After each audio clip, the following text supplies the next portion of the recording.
Hi guys, welcome back to my channel. তো আজ আমি তোমাদের সাথে শেয়ার করতে চলেছি খুব চটজলদি এক সন্ধ্যার টিফিন, যেটা হলো বাঁধাকপির পকোড়া। যা বানানোর জন্য লাগবে বাঁধাকপি, যেটাকে আমরা ভালো করে কুচিয়ে নেব, তারপরে ডিম, পেঁয়াজ কুচি, আদা রসুন বাটা ও লঙ্কা কুচি।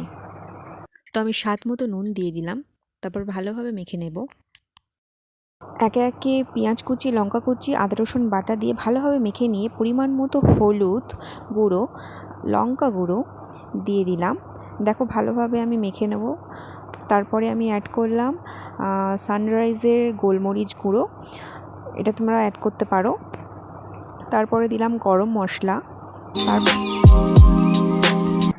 তো সমস্ত ইনগ্রিডিয়েন্টসগুলো দেওয়ার পরে ভালোভাবে মেখে নিতে হবে।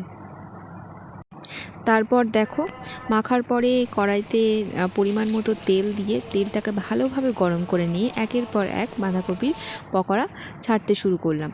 ভালোভাবে এপাশ ওপাশ দুপাশ আলতো করে ভেজে নেওয়ার পরে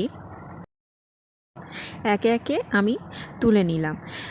তবে এখানে একটা কথা বলে রাখি, আমি এখানে দুবার ভাজবো, তাই এখানে হালকাভাবে একবার ভাজা হয়ে যাওয়ার পরে আমি সবগুলোকে তুলে নিলাম। দেন আমি পকোড়াগুলোকে কড়াই দিলাম আবার। তারপর ভালোভাবে পকোড়াগুলোকে আলতোভাবে ভেজে নিয়ে তুলে নেওয়ার পরে যে হালকা ভাজা পকোড়াগুলোকে আবার ছাঁকা তেলে দ্বিতীয়বার আমি ভাজলাম। তো দেখো আমি একটার পর একটা দেওয়ার পরে সেগুলোকে ভালোভাবে উল্টে পাল্টে নিয়ে ভেজে তুলে নিলাম।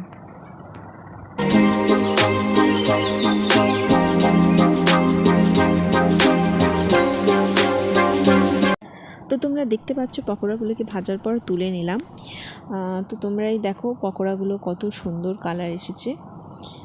তারপর এটাকে তোমরা সসের সাথে সার্ভ করতে পারো বা মুড়ি দিয়েও খেতে পারো সন্ধ্যার হালকা টিফিন হিসাবে।